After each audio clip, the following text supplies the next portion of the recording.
Hi, my name's Yan, and today I'm going to talk about frontotemporal dementia, FTD. It was first initially described in 1892 by Arnold Pick. It is the second most common form of dementia after Alzheimer's disease, with a common onset age range between 45 to 65 years old. However, people as young as 30 has been diagnosed with frontotemporal dementia. FTD accounts for 20% of all dementia cases. If you look at this picture, this is a healthy brain, and brain on the right hand side has been affected by FTD. So what caused the shrinkage? Well, past study has found a mutation of protein mainly located on chromosome 17, protein tau and protein TDP43.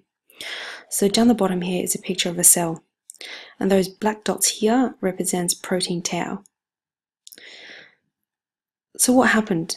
So abnormal amount of protein has been found on the cell, which prevents it from normal functioning. And as we know, cells, they can connect together, they communicate together, and they die together. So because of the blockage, the cell dies.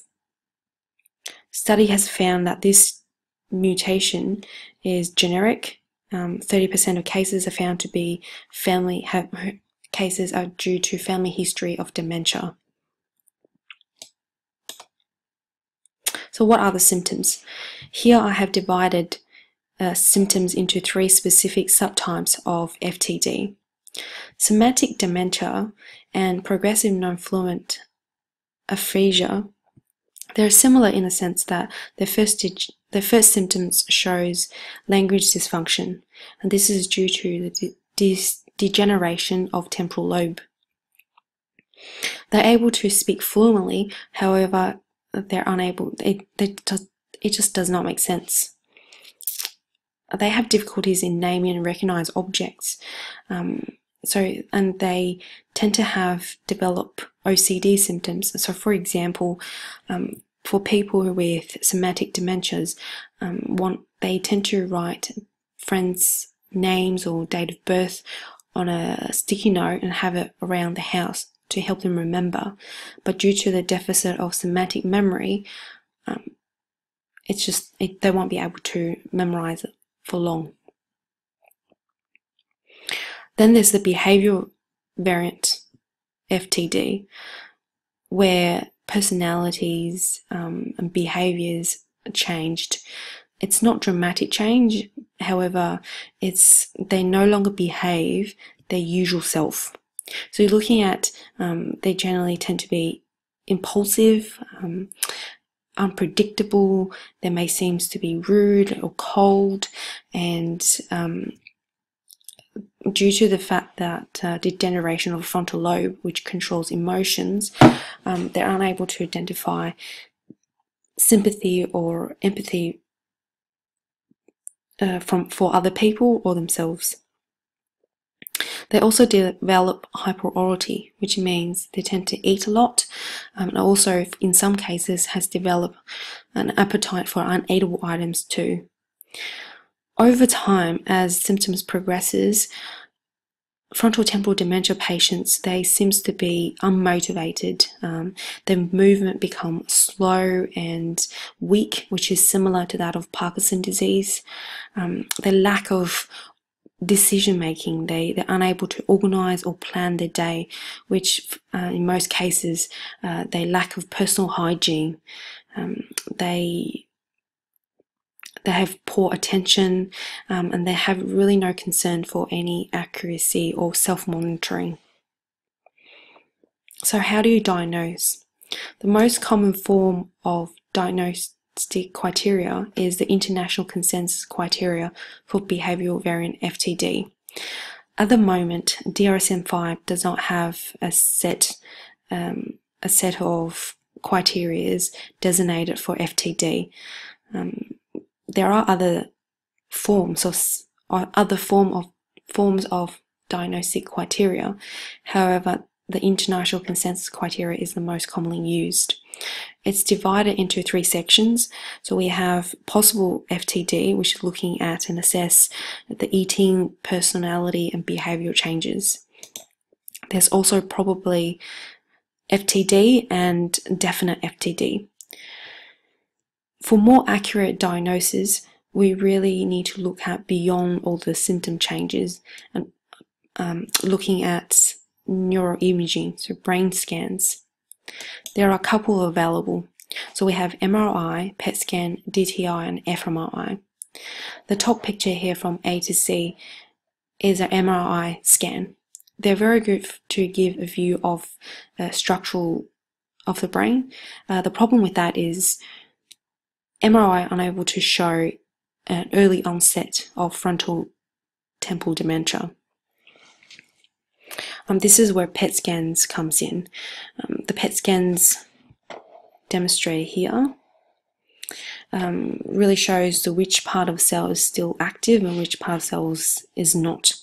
So MRI and PET scans are most clinically used scans at the moment, and they go hand in hand. DTI and fMRI scans is also available, however, due to the expense and the complication of the process, they tend to be reserved for research studies. Down the bottom here, where's my mouse? Down the bottom here is a picture of DTI scan. As you can see where the arrow is pointing, that's the area of the brain where where white matter has reduced dramatically. Neuropsychological tests is also available, so you're looking at the neuropsychiatric inventory, NPI. This is designed for assessing behavioral changes within dementia. And there's also another one is the frontal behavioral inventory, FBI. This is specifically diagnosed for frontotemporal dementia. Mini mental status exam can be used as well to look at language dysfunctions and behavioral. Other tests is available. You're looking at blood tests and generic tests. Those tests are also reserved for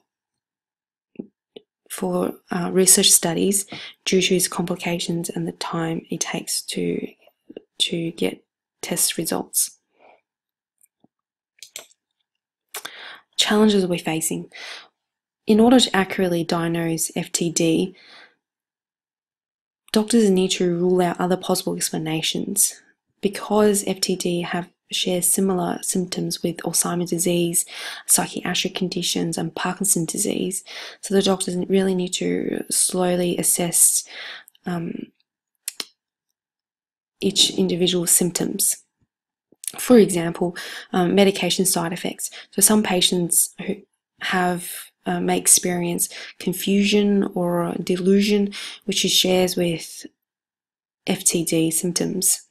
There's also maybe emotional problems. You're looking at depression and bipolar.